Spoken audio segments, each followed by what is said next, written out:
निगरानी नहीं रखेगी। सरकार को तो ये पता लग जाता है किसके घर में क्या बना है, किसने कौन से रंग के कपड़े पहने हैं। सरकार तो सब कुछ बता देती है। तो इतनी बड़ी मॉब और जो घटनाएं जो हैं घट गई, इतनी बड़ी, इतने लोगों की जान चली गई, इसके से पल्ला झाड़ के सरकार काम नहीं चलेगा। किसका संरक्षण है? ये सरकार के संरक्षण के बिना थोड़ा ही है।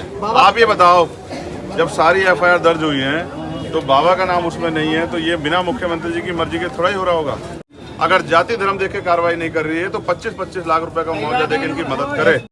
उन लोगों के पास आ चुके हैं और जिसकी सीधी तस्वीरें मैं आपको यहाँ दिखा रहा हूँ। और जिला अस्पताल आ चुके हैं और थोड़ी देर में हॉस्पिटल में भर्ती लोगों से मिलेंगे। हाथरस भोले बाबा के सत्संग में भगदड़ के दौरान काफ़ी ज़्यादा संख्या में लोग घायल हुए थे और मुलाकात करेंगे।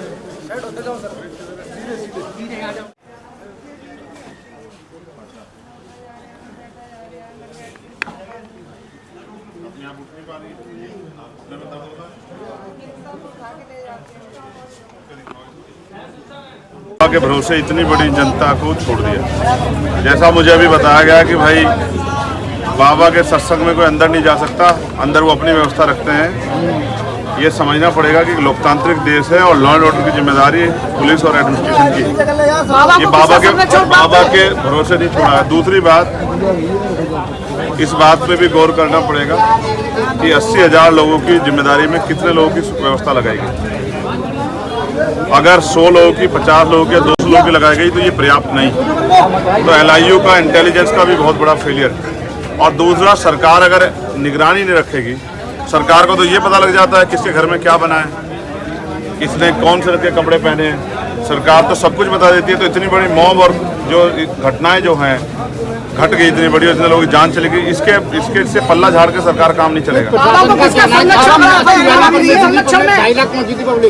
ये इंटेलिजेंस का फेलियर है या नहीं है? 80,000 की परमिशन तो 80,000 लोग थोड़े होते हैं क्या? किसका संरक्षण है? ये सरकार के संरक्षण के बिना थोड़ा ही है। आप ये बताओ, जब सारी FIR दर्ज हुई है तो बाबा का नाम उसमें नहीं है, तो ये बिना मुख्यमंत्री जी की मर्जी के थोड़ा ही हो रहा होगा। तो क्यों बचाया जा रहा है आपको? अब ये तो आप लोग पूछो मुख्यमंत्री क्यों बचा।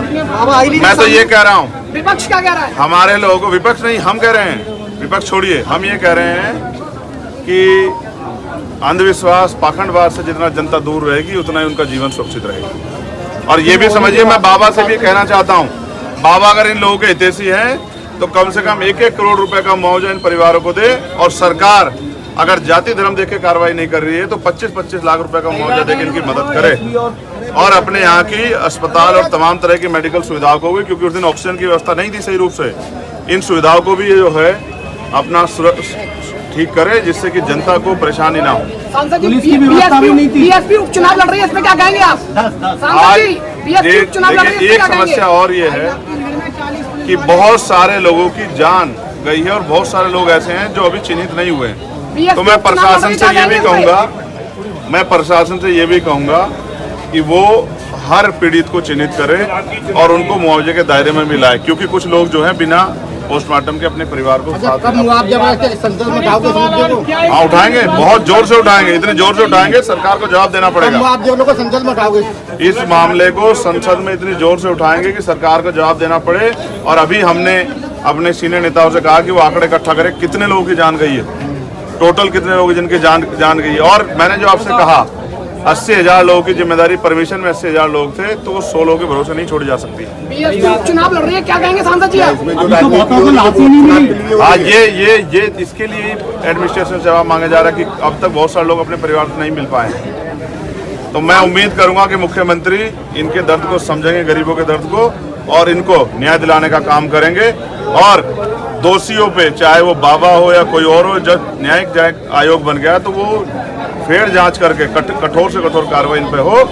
और मुझे ऐसा लगता है इन बाबा को इसलिए बचाया जा रहा है क्योंकि बहुत सारे बाबा इस काम कर रहे हैं। अगर एक बाबा पे कार्रवाई होगी तो आने वाले कल में दूसरे बाबाओं पे भी कार्रवाई होगी। BSP उपचुनाव लड़ रही है, क्या कहेंगे सांसद जी इस पे? BSP उपचुनाव लड़ रही है पहली बार। यार, इतनी बुरी पीड़ा में हैं लोग, अब आप चुनाव में घूम रहे हो। ठीक है, चुनाव तो चलते रहेंगे, सबको अधिकार है लोकतंत्र में लड़ने का। लेकिन मैं फिर पुनः आपसे कह रहा हूँ, मीडिया के साथियों, ये मीडिया के साथी भी प्रोग्राम कवर करने जाते हैं, आपकी जिंदगी को नुकसान हो सकता था। आपको भी आपके साथ दुर्घटना घट सकती थी। हमें आवाज उठानी पड़ी सब लोगों को मिलके कि ऐसे ऐसे बाबाओं पे और ऐसे जो है लापरवाह अधिकारियों पे सब पे कार्रवाई हो। ऐसे कार्यक्रमों की कवरेज के लिए मीडिया भी प्रतिबंधित होती है बाबा के कार्यक्रम के लिए। लेकिन होनी नहीं चाहिए, होनी नहीं चाहिए। अगर बाबा भगवान का प्रवचन कर रहे हैं, बाबा प्रतिबंध करते हैं, बाबा प्रतिबंध करते हैं, बंद करते हैं, तो फिर बाबाओं के हिसाब चला लो देश को। क्या बाबाओं के, ये संवैधानिक देश है, ये लोकतांत्रिक व्यवस्था चलेगा, इसमें एडमिनिस्ट्रेशन, पुलिस और बहुत सारे न्यायपालिका सब लोगों को पावर है। तो बाबाओं के साथ देश चलाओगे तो फिर यही घटना होगी। और मैं लोगों से अपील करूंगा कि बचे अंधविश्वास पाखंडवाद से